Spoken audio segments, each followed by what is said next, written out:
नमस्कार मित्र हो, welcome to my YouTube channel. AVS ब्लॉगच्या एका नवीन व्हिडिओमध्ये मी आपल्या सर्वांचं स्वागत करतोय. कोकण म्हणजे निसर्ग संपन्नता, परंपरा आणि श्रद्धेचा अनोखा संगम. आज आपण अनुभवणार आहोत एक दुर्मिळ सोहळा, श्री दिरबादेवी आणि श्री कुणकेश्वर या देवाच्या यात्रेची परंपरा, जी तब्बल 12 वर्षांनी होते. जामसंडे गावची ग्रामदेवता दिरबादेवी, जिने समुद्रातून प्रकट होऊन इथल्या भक्तांना आपलंसं केलं, आज आपल्या पारंपरिक मार्गाने कुणकेश्वराच्या भेटीसाठी निघाली आहे. हा प्रवास केवळ देवीचा नसून संपूर्ण गावाच्या श्रद्धेचा आणि भक्तीचा महोत्सव आहे. देवीच्या पालखी सोहळ्याच्या प्रत्येक टप्प्यावर भक्तगणांची निस्सीम आस्था आणि कोकणी जीवनशैलीतील समरसता स्पष्टपणे जाणवते. संपूर्ण सोहळ्यात सर्वात अनोखा क्षण म्हणजे तारामुमरी खाडीत तयार होणारा पारंपरिक पूल. इथल्या कोळी बांधवांनी आपल्या होड्या एकत्र बांधून देवीसाठी पूल बनवलाय, जेणेकरून तिच्या पायांचा स्पर्श त्यांच्या होडीला व्हावा आणि त्यांना तिचा आशीर्वाद लाभावा, असा हा श्रद्धेचा पूल.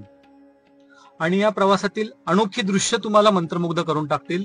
आपण हा पूर्ण प्रवास रेकॉर्ड करणार आहोत. ह्या पूर्ण मार्गात देवीला आपण फॉलो करणार आहोत, त्यामुळे ह्या व्हिडिओमध्ये शेवटपर्यंत थांबा. तुम्हाला कोकणातल्या अनोख्या परंपरेचं दर्शन या व्हिडिओमध्ये नक्की घडणार आहे. तर चला बघूया आपण ह्या दिरबादेवीचा प्रवास. मला माझ्या कानांना आता ढोलांचं नाद ऐकायला यायला लागलाय.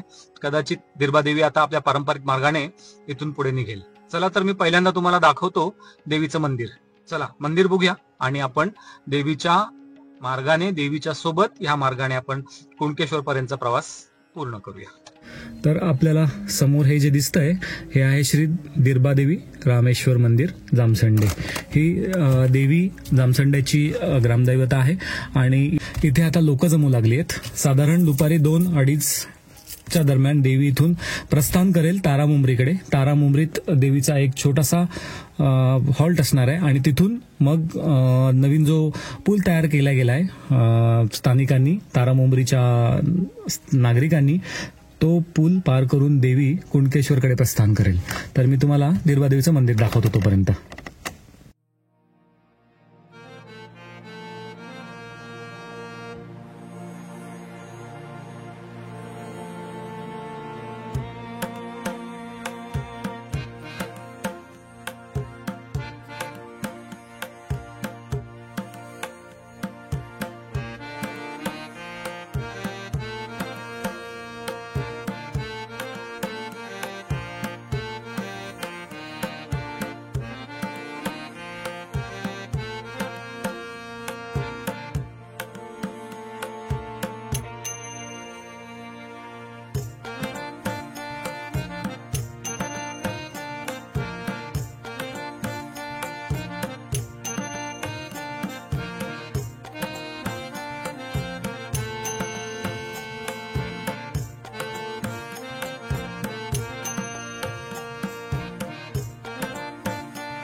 नमस्कार. मी दिरबा रामेश्वर आज देवस्वारीची आज कुणकेश्वरला निघणार आहे. ती बरोबर आता 2:30 वाजता या ठिकाणून निघून आज ती विष्णुदेव मार्गे आज सोनी भटवाडी आज वाडी आहे त्या मार्गे ती तारामोरीला जाणार आणि तारामोरीच्या ज्या मानाच्या आज ते तळ्या आहेत त्या जाताना तळ्या घेणार, होट्या कोणाच्याही घेणार नाहीत. आज ज्या तळ्या घेतल्यानंतर जो त्या तारामोरी ग्रामस्थांनी आज जो काय आज सेतू बांधलेला आहे आज त्या नौकांचा, आज त्या नौकांच्या सेतूवरून ती पलीकडे पास होऊन त्या बीचने मिठमुंबरी बीचने जो गणपतीचा कडा आहे त्या कड्याने ती गोडबोले यांची जी कातळ आहे आज त्या कातळावर थोडा वेळ विसावणार आणि त्यानंतर परत एक अर्ध्या तासांनी भर घेऊन ती त्या साधारण 12च्या मनाने आज गाभाऱ्यात पोहोचणार. अशा तरी ती तिथनं निघणार फटाक्यांच्या आसपास. रात्री 12पर्यंत, रात्री 12 वाजेपर्यंत ती गाभाऱ्यात तिथे पोहोचणार. आणि हा उत्सव काय आहे, या उत्सवाबद्दल थोडं सांगा ना. हा उत्सव म्हणजे असा असतो, हा भेटीगाठीचा उत्सव असतो. या ठिकाणी तीर्थाला, कुणकेश्वर तीर्थाला वेगवेगळ्या ठिकाणचे देव भेटीला जातात. तशी ही आमची देवी आज 12 वर्षांनी जाते. प्रत्येक वर्षी जात नाही, पण 12 वर्षांनी आता हा योग आलाय. आणि प्रयाग स्नानाचा पण जो योग आहे तीर्थाचा, तो आज महाकुंभाचा, तो पण आज या अमावस्येनंतर संपणार आहे. आणि ती पण पर्वणी एक आहे. आणि तिथे एक ह्या भेटीचं विशेष म्हणजे आहे की जो आचऱ्याचा रामेश्वर आहे हा बरोबर किंवा जवळजवळ 36 वर्षांनी काहीतरी येत आहे तो. पण त्याच्या आधी आचरा रामेश्वर आणि दिरबादेवी यांची भेट झालेली होती, पण आताच्या ज्या पिढीला ती माहिती नाही. आणि ती आज भेट आज ह्यावेळी होणार आहे. धन्यवाद काका, तुम्ही खूप चांगली माहिती दिली. हे जे छोटं मंदिर दिसतंय हे आहे श्री नारायण मंदिर. किती सुंदर आहे बघा. हे मंदिर कॉम्प्लेक्स खूप छान आहे. ह्याच्यावर मी एक वेगळा व्हिडिओ बनवेन. मंदिरातून बाहेर पडल्यानंतर हा आहे देवीचा पारंपरिक मार्ग. इथून आपण बघू शकता अगदी चिंचोळा रस्ता आहे आणि ह्या चिंचोळा रस्त्याची खूप सुंदर सजावट करण्यात आलेली आहे. तर देवी कुठल्याही नवीन रस्त्याने जात नाही, तर देवीचा जो पारंपरिक मार्ग आहे देवी त्याच रस्त्याने कुणकेश्वरपर्यंत जाते. आता इथे ह्या रस्त्याला सुद्धा सजावट केली आहे आणि ह्या रस्त्याला सुद्धा सजावट केली आहे. नेमकी देवी कुठून जाणार हे आपल्याला देवी प्रत्यक्षात बाहेर पडल्यानंतरच समजेल. सगळी लोक जमली आहेत आणि आता देवीच्या प्रवासासाठी अवघे काही क्षण उरलेत.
हा समोरचा सडा जो दिसतोय हा आहे जामसंडेचा सडा. आणि ह्या संपूर्ण सड्यावरून देवीचं हे ह्या बाजूला जामसंडे आहे आणि देवीचं आगमन आता इथे झालंय. हे आहे तारामुंबरी गाव. तारामुंबरीचं हे विठ्ठल रखुमाई मंदिर आणि इथे देवी काही काळ विश्रांतीसाठी थांबली आहे. आपल्याला समोर भाविकांची गर्दी दिसते. इथे देवीचं माहेर असं म्हटलं जातं आणि इथे देवी आता थांबलेली आहे. कोकणच्या निसर्गरम्य किनाऱ्यावर अनेक आख्यायिका जन्म घेतात. याच पवित्र भूमीत तारामुंबरी हे एक खास स्थान आहे जिथे दिरबा देवीचे माहेर मानले जाते. दरवर्षी देवीच्या आगमनाने या गावात भक्तिभावाने भारलेली एक विलक्षण ऊर्जा संचारते. देवीचा डोला जेव्हा तारामुंबरीच्या सीमेवर येतो तेव्हा वातावरण एक वेगळंच चैतन्य धारण करतं. निसर्ग ही जणू काही तिच्या स्वागतासाठी सजतो. समुद्राच्या लाटांनी संथ स्वर लावलेले असतात. वाऱ्याच्या झुळकीत एक भक्तिरस मिसळलेला असतो आणि गावकरी वाजत गाजत उराशी निस्सीम भक्ती घेऊन देवीच्या स्वागतासाठी उभे राहतात. आजूबाजूला किती सुंदर निसर्ग आहे बघा. आता मी तारामुंबरीच्या पुलावर आहे आणि ही आहे तारामुंबरीची खाडी. आपण समोर बघतोय तारामुंबरी गाव आणि देवीच्या स्वागतासाठी इथे जमलेली गर्दी आपण पाहतोय. संपूर्ण पूल गाड्यांनी भरून गेलाय.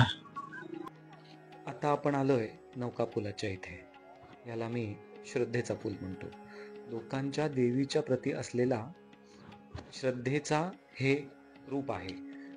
यातून कोकणातल्या लोकांची एकात्मता दिसते. किती सुंदर बनवलाय पहा. एकूण 48 छोट्या मोठ्या होड्या ह्याला जोडल्या आहेत आणि त्याने ही अख्खी खाडी पुलामध्ये रूपांतरित झाली आहे. खूप मजबूत आहे. मी आता याच्यावरून चालताना मला कसलंच अजिबात भीती वाटत नाहीये. एवढा मजबूत हा पूल आहे.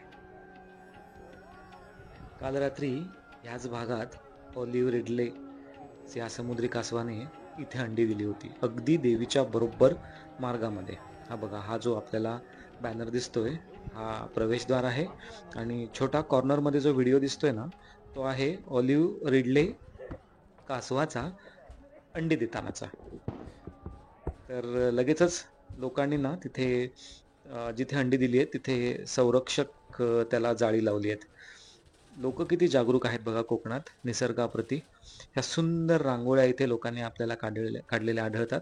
इथून आपण पुढे पुढे प्रत्येक ज्याची ज्याची नौका आहे त्या व्यक्तीने इथे रांगोळी काढलेली आहे आणि ती सगळी लोक देवीच्या आशीर्वादासाठी आपल्या नौकेत येऊन बसलेली आहेत.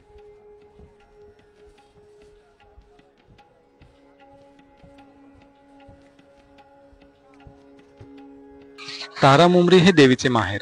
इथे आल्यावरती जणू माहेरच्या अंगणात पाय ठेवते. भक्त तिच्यासाठी सुगंधी फुलांची अर्चा करतात. गोडाधोडाचा नैवेद्य दाखवला जातो आणि मंदिराचा परिसर मंत्रोच्चाराने गुंजतो. देवी काही काळ इथेच विसावते.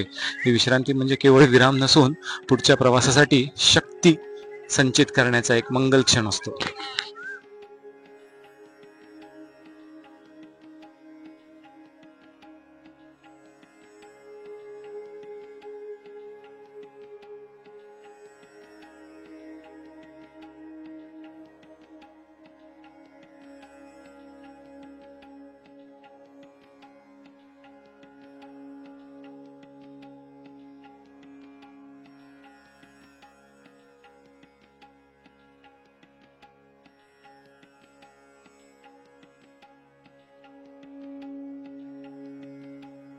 तर आपल्यासोबत आहेत चक्क पावसवरून हा सोहळा बघण्यासाठी आलेले.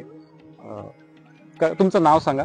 अनिल दशरथ पावस. अनिल दशरथ पावसकर. तुम्ही इथपर्यंत कसे आलात, म्हणजे तुम्हाला कसं कळलं इथे यावं, असं का वाटलं? इथे आम्ही दरवर्षी कुणकेश्वरची यात्रा असते. आम्ही दरवर्षी महाशिवरात्र म्हणून आम्ही यात्रेला येत जात असतो. परंतु अप्रतिम असं लोकांना जाण्या येण्यासाठी जो मार्ग निवडला देवीला जाण्यासाठी, म्हणजे पातीधारक असू देत किंवा मच्छीमार असू देत, पण त्यांनी एवढं मोठं योगदान की लोकांना सुविधा उत्पन्न करून दिली, त्याबद्दल मी त्यांचा आभार मानतो. देवीच्या प्रवासातल्या एका महत्त्वाच्या टप्प्यावर आपण आहोत. इथला आपण पूल बघितला असेल, हा माझ्या मागे दिसतोय. हा होड्यांनी तयार केलेला स्थानिकांचा पूल. तारामुंबरीत थोडा काळ विसावल्यानंतर देवीचा डोला पुढील गावाला निघतो. गावकरींना देवीला अगदी भावनिक होऊन निरोप देतात. तिच्या गजराने सारा परिसर पुन्हा एकदा दुमदुमून जातो. काहींच्या डोळ्यात अश्रू तरळतात तर काहींच्या मनात समाधान असतं, कारण देवी आपल्या लोकांमध्ये आली, त्यांचे सुखदुःख जाणले आणि त्यांना आशीर्वाद देऊन पुढे निघून गेली. तर अशी ही दिर्बादेवी आता थोड्याच वेळात आपल्याला ह्या मार्गाने येताना दिसेल. इथून ना, आता मी ज्या लोकेशनला उभा आहे इथून हा पूल, ह्याला मी श्रद्धेचा पूल म्हणतो, हा खूप अल्टिमेट दिसतोय बघा.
कोकणातल्या अनोख्या परंपरेचा हा व्हिडिओ खरं तर संपू नये असं वाटतंय, पण वेळेची मर्यादा आहे आणि व्हिडिओ तर संपावाच लागणार आहे. त्यामुळे हा व्हिडिओ इथेच थांबवतोय. पुन्हा भेटू ABS ब्लॉगच्या कोकणातल्या एका नवीन ठिकाणी नवीन व्हिडिओमध्ये. तोपर्यंत हर हर महादेव.